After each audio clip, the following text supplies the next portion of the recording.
Kingston.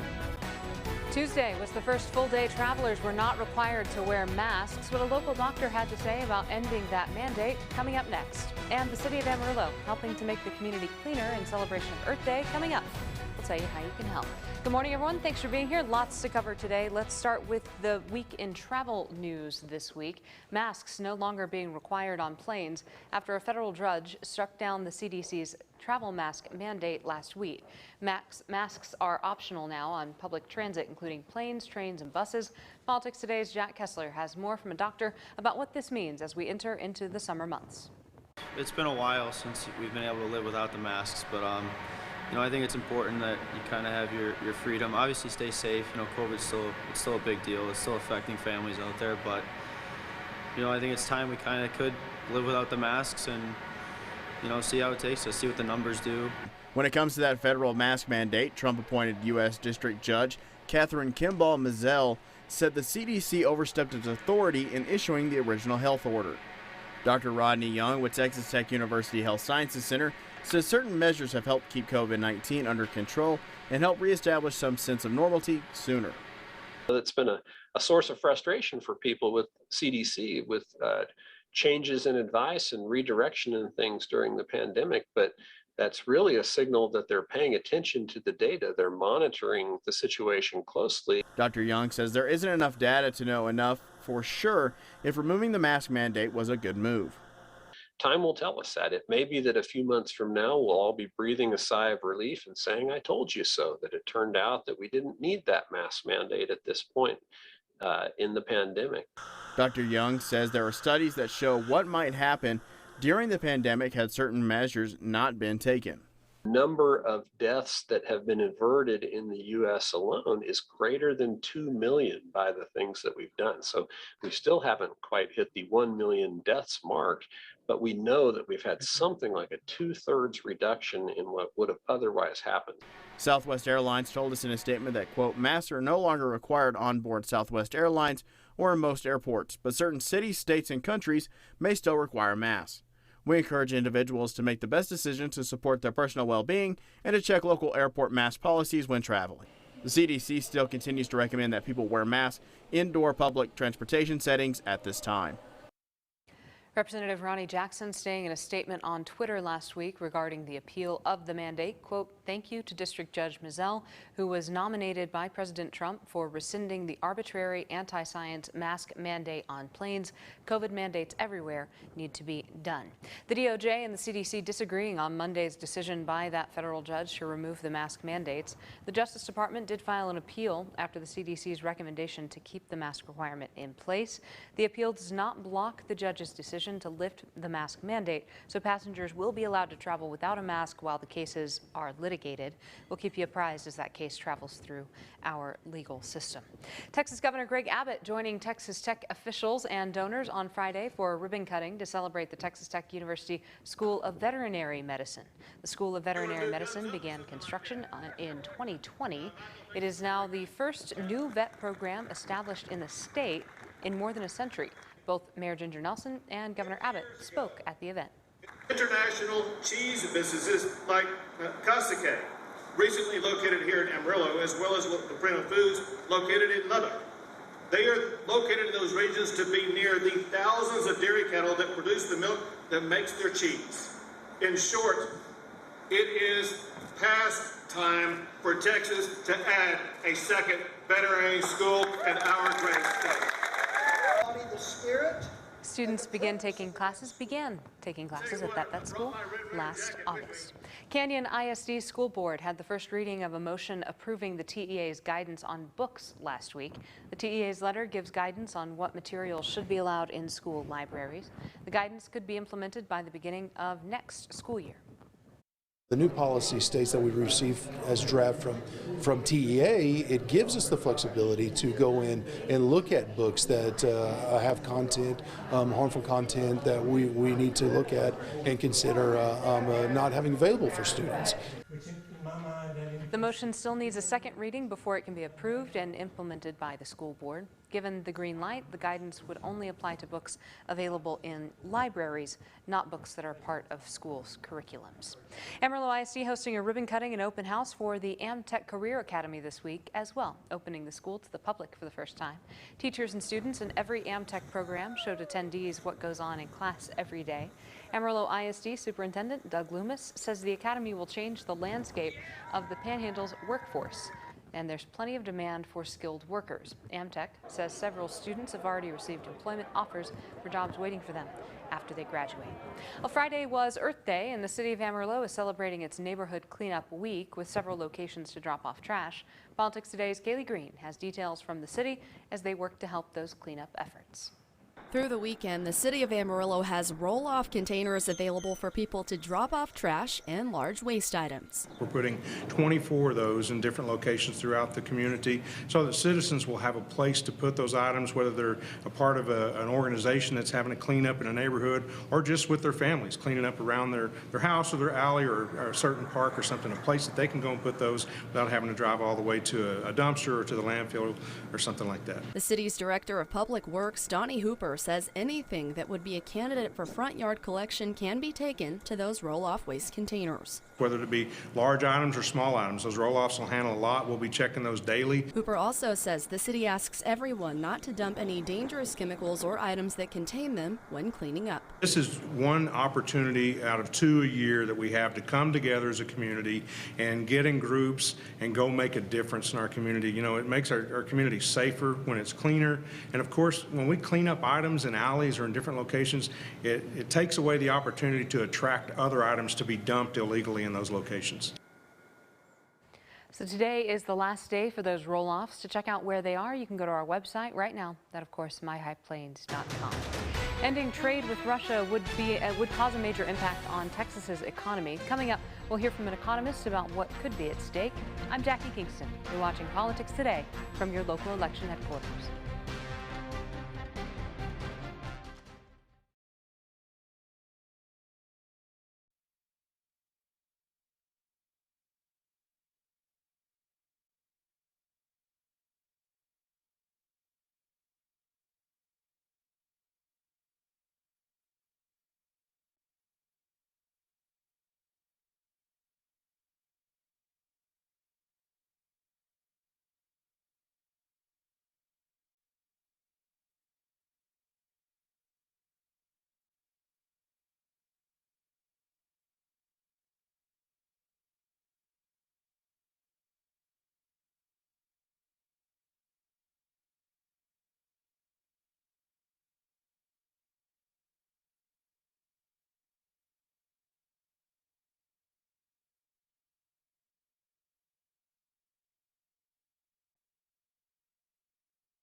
There's a backlog of trucks at the Texas-Mexico border, which authorities say is a consequence of Governor Abbott's initiative to inspect vehicles crossing into the U.S. Governor Abbott began negotiating with governors of bordering Mexican states to ease that backlog. Politics Today's Monica Madden has details about the new deals Governor Abbott has made with those governors. There's a sense of urgency now to reach deals. Governor Abbott says he got calls from every neighboring Mexican state after announcing his vehicle inspection policy at the border. Now, after talks with 4 Mexican governors, he's rolling back those inspections on the bridges in their areas. Clogged bridges can end only through the type of collaboration that we are demonstrating today. Now we'll sign. Touting new deals to increase security on Mexico's side of the border. I would call it as a new border model. Chihuahua's Governor Maria Campos detailed their $200 million investment in increased security, like drone surveillance and databases with facial recognition to identify cartel leaders. They have an organized game plan. Democratic challenger Beto O'Rourke was quick to criticize the fact that this game plan was already in place, at least for Chihuahua, which started this in December. We will finish the implementation of this plan because we have been working since we took office. We got nothing nothing to the positive. No security gains, no safety gains, no economic benefit. O'Rourke again honed in on the economic impact, hoping to appeal to Texans already feeling it. This is the inflation governor. Foreign affairs experts say even if Mexico's governors are cooperating with Texas, there's no guarantee that things will happen as planned. State entities in Mexico are under-resourced at times. There's a lot of different factors that go into whether or not they're going to be able to meet the standards. Teague says another potential wrinkle could be the politicization of all of this. She says historically, drug cartels try and use these moments as an opportunity to spread their messaging when officials may be more distracted by the politics. The International Relations and Economic Development House Committee was briefed on how ending trade with Russia could affect Texans last week at our state's capital. And this will be done to stand in solidarity with Ukraine as they endure another unprovoked war with Russia. An economist who studied the economic impact says Texas is mainly buying oil and refunded products from Russia, importing about $5 billion worth of products each year. The state sells primarily oil equipment to Russia, but still our economy isn't too dependent on them. If we were to stop trade with Russia today, it's estimated we'd lose about $6 billion in gross product, which is less than 1% of the state's total trade. If you had a $100,000 a year income and somebody took away $380, okay, you're not going to like it, but it's probably not going to affect what you buy at the grocery store this week. But there are times when humanitarian situations and geopolitical situations may demand something be done. This International Relations Committee has another hearing in May. From there, they could include recommendations in its interim charges report to the Speaker of the House to, in fact, create legislation to cut ties with Russia. From computers to cars, medical devices and phones, semiconductor chips are a key part of items we count on every day. The majority of those chips are made in other countries. A senator and congressman from Texas have teamed up to push legislation to manufacture them here in the United States. Politics Today's Monica Madden is back as they tour UT's research facility in Austin. We're at the Texas Advanced Computing Center where you can see a lot of this high technology stuff behind me. Now, I know it looks like a lot, but chips are in literally everything from your phone to defense weapons, which is why congressmen say it's important to have more of them manufactured here in the U.S. Think of it as the brain that powers almost everything we use. It's everything with an off and on switch. That's why there's broad support to make more chips in America. Their leadership. U.S. Senator John Cornyn and Representative Michael McCall led the push for incentives and funding to boost U.S. semiconductor production. We cannot afford for those to be compromised. On Monday, they met with business leaders and the University of Texas, which is hoping to get funding to increase research and development. This is about creating manufacturing jobs in the United States, but it's also about protecting our national security. The U.S. only produces about 12% of the world's semiconductors. And as for the most advanced ones, guess how many of those we make? Zero. Experts say not only do we risk security when production is outsourced, but major crises in those countries could destroy our supply chain. What if China moves into Taiwan? We have to shut down just about every industry. We won't be able to make any phones. We won't be able to make cameras. We want to be able to make medical devices. He says the solutions are in plants like the newly announced Samsung one in Taylor, Texas, but those will take time. We should have done it years ago. You can't just acquire one of these factories overnight. The bills pending in Congress would dedicate $52 billion towards semiconductor production and research. That includes funding to help pay for companies to build or renovate semiconductor plants. The legislation also includes billions of dollars to establish regional technology and innovation hubs. The money would fund programs around the country to address both economic and national security priorities. Coming up next, many Texans are seeing higher property taxes this year. How two new propositions are aiming to help lower those taxes. Coming up next.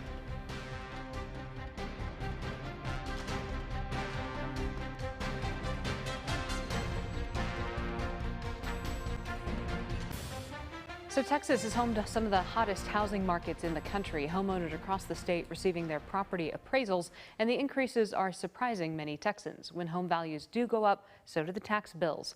Two measures seeking to relieve that on the ballot in May. Here's Politics Today's Monica Madden once again. It's such a crazy market. Like many Texas homeowners, Brent Grabolichoff saw his appraisal skyrocket a year after purchasing his Williamson County home. I almost fell out of my chair. I saw a 52% increase from the assessed value in 21 to this year in 22. He says his neighbors are also feeling a pinch. Unless you're making X hundreds of thousands of dollars, it's really hard to get ahead now. The increasing property taxes are already riling up voters. Bring property tax relief. On the campaign trail in Dallas Wednesday, Beto O'Rourke pitching how he would address the problem if elected governor in November. We need fairness in appraisals, and we need fairness in what people are paying in their property taxes. But voters have their chance to make a change sooner. 2 propositions aimed at easing the property tax burden are on the ballot on May 7th. These are 2 very good propositions that if you want tax relief. Proposition 2 would raise the tax exemption homeowners can take on their public school taxes from $25,000 to $40,000. And that's thousands of dollars of savings over the life of a homeowner in Texas. It might not be a ton of savings year to year, but homeowners like Grabolichoff say they'd be happy for any relief. Seeing higher property taxes is Another proposition to add property tax relief for seniors and Texans with disabilities will also be on the ballot. And as a reminder, there's also a runoff election happening in May, including for the contested Attorney General's race. Now, that's on a separate day. That's on May 24th, which means voters will go to the polls twice in May, starting tomorrow with early voting for those propositions and for several local measures as well, including district improvements for Amarillo ISD. The district held several meetings and decided on 4 bond proposals that would total $285 million. Among other items, Proposition A would replace Austin Middle School and provide other improvements. Prop B has to do with improving Dick Bivens Stadium. C would build a new natatorium, and D would put money toward practice facilities for area high schools. So let's take a look now at the tax impacts of those propositions if they pass. Officials say the figures are based on the 2021 average appraised home value in the district, which is $165,000. The impact also assumes the passage of a proposed constitutional amendment on the May election. Early voting does start tomorrow. Election day is May 7th. Look for much more coverage on this bond here on this show next week, and for results here on May 8th. Federal data show veteran suicide deaths are on the rise in Texas. Coming up, how advocates and organizations are pushing the state to tackle the problem.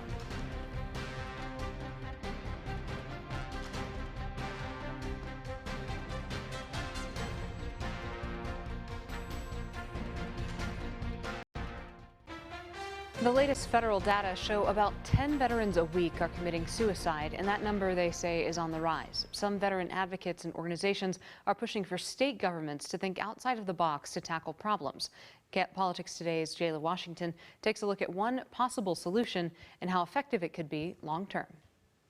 Many of us only see the photos and hear the veterans' stories. But Marcus Capone will tell you firsthand, the military changes you. I was really struggling when I separated from service in 2013. And around 2015-16, I was at my tipping point. After nothing else seemed to help his depression, he turned to psychedelic medicine, things like mushrooms and MDMA. Now he helps run a nonprofit that supports research into that therapy. The individuals that we have funded now, over 500, are coming back and saying like this has been a life-changing experience. Life-saving for many. In Texas, legislation passed last session to allow alternative therapies for veterans. UT Austin's Dell Medical School opened a psychedelic research therapy center. Some pilot programs involving veterans and mushrooms will kick off the research. One of them is going to be looking at psilocybin for treatment-resistant major depressive disorder. And our hypothesis is that the psychedelic will condition the brain to be optimally receptive to that treatment process. Other universities are already looking into this. Johns Hopkins released a report just this year showing psychedelics were effective in treating major depression for up to a year. Studies show depression can be linked to suicide. Well, we're definitely being cautious. We want to approach this from a place where we minimize risk for people. Well, UT Dell and Capone both know this therapy isn't for everyone. They feel this research will only help everyone. Learn more about how it works. UT Dell says it will focus on developing and testing therapies and the best ways to prescribe psychedelic medications and how it biologically and psychologically affects someone, among other things. Measuring success will be tracked by asking patients to rate their depression or PTSD on a scale both before and up to a year after using psychedelic treatment. We'll wrap things up here on Politics Today right after this.